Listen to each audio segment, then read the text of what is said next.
Hi guys, at dahil sa sobrang lamig ng panahon ngayon at nag-uulan, Diyos ko, nakaisip kami magluto ng sopas.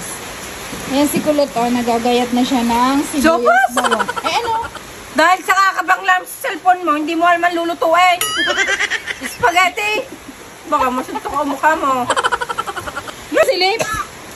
Nawa naman. Diyos ko, utos ng utos. Ayan ang ulan ng pagpapahiram ng mga tagyasi sa kahanggan eh. Eh, naman ang lakas ng ulan. Nakatapak na nga ako. Pinahiram pa akin, tingnan nyo. Diyos ko. Big, gay, lalayas ka lang na walang chinilas. Tapos, Sa ulan na ari, ako pang pinahiram sa kahanggan. ay, sikal center rin bang lang sa cellphone eh. Eh, hilamos ko ang uling nga rin sa mukha mo. Lumubog pa ako doon hanggang tuhod. Sa kapal ng... Ang tawag ng puti. Ihilamos mo na sa mukha ni call center. Lagi naman ding bangla. Sopas naman luto eh. Sopas niya. Magaling. Dahil sa kakaselfon na. Kakasayin po din sopas ng minuto sa isip. Akala ko naman ay sopas at malamig ang panahon. Spaghetti na pala, Diyos ko po. Ba't naman si Kulot ay December na ay nag-trick or treat pa. Nag-trick or treat pa, Ay, di ka kakulay kakulay pa. ng damit. Kakulay ng damit. Walang yan batang ito. Sa tanda mo nang iyan. Kita mo namang late ang diga. Oo, di mo ilagay. Timbang. Timbangin mo. Total naman yung magaling ka magtimbang eh. Let's go. Yan ang lulutuin, Kulot. Yung mukha mo ang lulutuin ko mamaya pag hindi tumulong sa... Hugasan mo na ang kawali, ihilamos ko ang uling sa iyo. Ako na ang gagawa, yung sinabi ni Lips kanino sa iyo. Nandyan na ang bumili ng spaghetti. Ang mainit na tubig, hindi pa nakulo. Ako magluluto, Kulot. Naintindihan mo?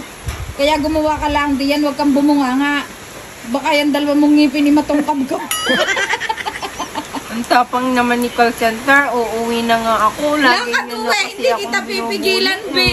Mamaya, pagtapos kong kumain. Akala mo ba pipigilan kita? Eh, sa lakas na ulan na iyan. Go! Go! Nalimutan ko Sige. ng payong. Akala ko kasi hindi Doon ka umabay sa tabi ni Lips. Hindi pagising ko na Oo, umaga, wala na. Pag itumabi sa akin, lalabas yung laging maitim ang mata. Hindi dahil sa puya at dahil sa black eye. Papayag ka naman.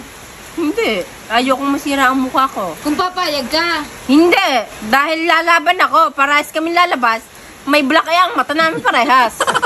Matapang palaban si Ate Elizabeth Ramsey. Palaban si Ate Elizabeth Ramsey, ano? Nakipagbaldahan. Matapang na ngayon si Ate Elizabeth. Oo.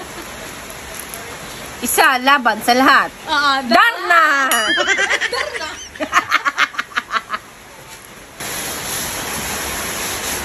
Yung mga puka ka ng ito, kung kailan gabit ginaw na ginaw, saka nakaisipang magluto. Kung ginaw na sa paghugas din eh. Ikaw nakatoka dyan, eh. Ako na nga magluluto, ako pa naghugas na rin nagagaling manghiram, hindi na marunong magsipaghugas. Siga ay nabili ng mga...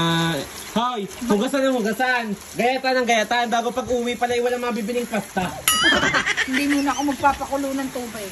Baka mamaya ay walang mabili eh, sayang laang. Ubus na naman ang aking gasol sa mga lintik na re. Di makiluto ka ulit ka na ba? Pag naubos, problema ka yun. Oo nga, siga naman isira ang dryer, manghihiram na naman yun sa akin. Pinagawa ang dryer, hindi nang hinayang bumili ng mamahalin. Kung bakit gayon nangyari ang kanyang dryer. Nasabi ko naman, wala pa yung isang linggo sa agad. Sabi ninyagan mo? Oo. Ang tanga. Oo. Putay, nagkatotoo sila. Oo. O yung dila mo, dila ng toko. Dila ng toko may sula. Hindi naman yun totoo.